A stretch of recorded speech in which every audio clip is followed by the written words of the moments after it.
Hey, welcome back to the channel. Today we're talking about fall fishing, and we're not talking about lures. We're going to talk about where to look specifically. Stay tuned.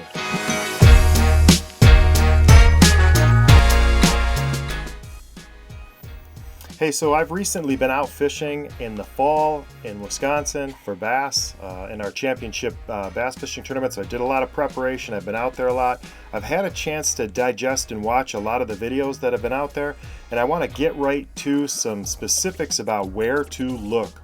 You've seen a lot of videos on what baits to use. I've got a video that I'll put at the end of this one about what I thought were good baits to use and try, but where do you use them? You don't just roll into the lake with those baits on deck and just start down the shoreline. I found some specific ways and places to look and things to look for. I've got 3 things I want to show you today that might help you get a little closer to finding some fish. So let's get into it.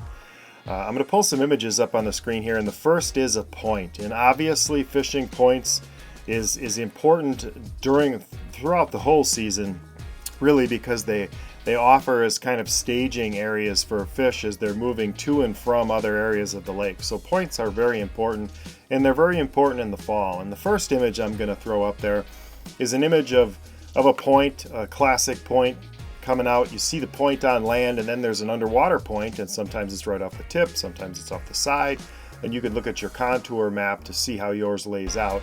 But the shallow water, the 3 to 5 feet of water, maybe 2 to 5 feet of water, is an important area for fish at certain times of the fall period. And it can be at any time of the day. It can be in the morning, it can be when cloud cover moves in. Usually it's associated with cover, so there's got to be wind or cloud cover or low light periods. But up in that 2 to 5 feet of water is an important place to look. And sometimes there's logs up there, lay down trees, boulders, or little weed clumps that fish will associate with. Now when the sun comes up and gets bright, those fish are out of those areas, but they will be there in low light.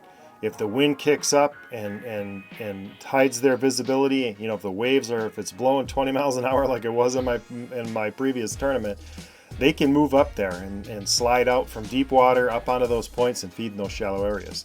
So there's where you're going to throw your square bill crankbait, and you can burn it up in those shallows when it gets low light kind of periods. So definitely low light wind, be up on top of the points looking for fish to ambush off of those little isolated weed clumps, boulders, or logs.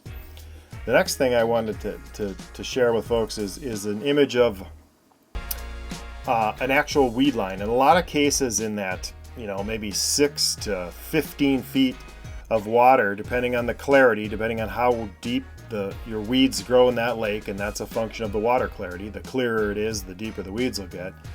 But you want to go and fish that entire weed line, and I mean get on the break of it where the weeds stop, and slowly probe around the outside of that weed line and look for places where fish are concentrated. And you can find them with some search baits, but typically I just fish very slowly with the catch them all baits, and those are like a shaky head worm or a small tube or some finesse style approach that you can probe. And if you've got forward facing sonar, this is a great time to use it. Get yourself pointed down that weed line and meticulously fish all the way around that weed line. At certain times of the day, they'll relate to that deeper weed edge and maybe points and pockets associated with it. When you run into one, you can back off and probe that area and pick it apart further. But this is your chance to catch fish that are, you know, maybe in a calm, clear day, they're out on that outer weed edge. The third place to look, and this is all from fishing this same point, is to turn around and look out. And if you don't have forward-facing electronics, you can throw spinner baits, swim baits. You can throw the A-rig out over deeper water associated with these points. So if your point is close to the basin and there's some steep drops, this is where fish will push bait up against these points and these steep banks.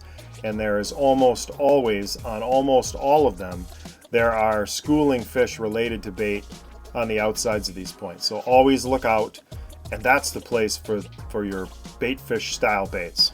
Swim baits, crankbaits, and A-rigs and things of that nature, swimming a grub. I was successful in catching schooling fish on all of the above. So simplify your approach. Find a point that's got these three things. It's got a flat shelf on top that's got an associated break with weeds on it and is near a main basin. And you can employ all of the fall tactics using all of the fall baits that you've seen in all the videos in this particular location without going more than 500 yards probably. So it's a good way to go out and test the fall theory. You're going to run into fish. You'll run into fish in multiple situations, and you'll run into fish in changing situations. So if you're fishing the weed edge when it's clear and calm, things start to blow, it starts to rain, the wind's pushing hard, you can move up shallow then.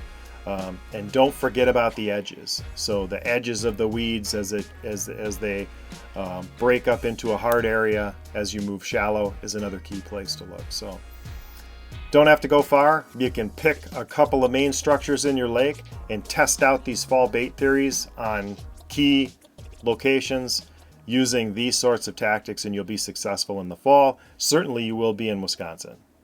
Thanks for tuning in, and we'll talk to you next time on the water.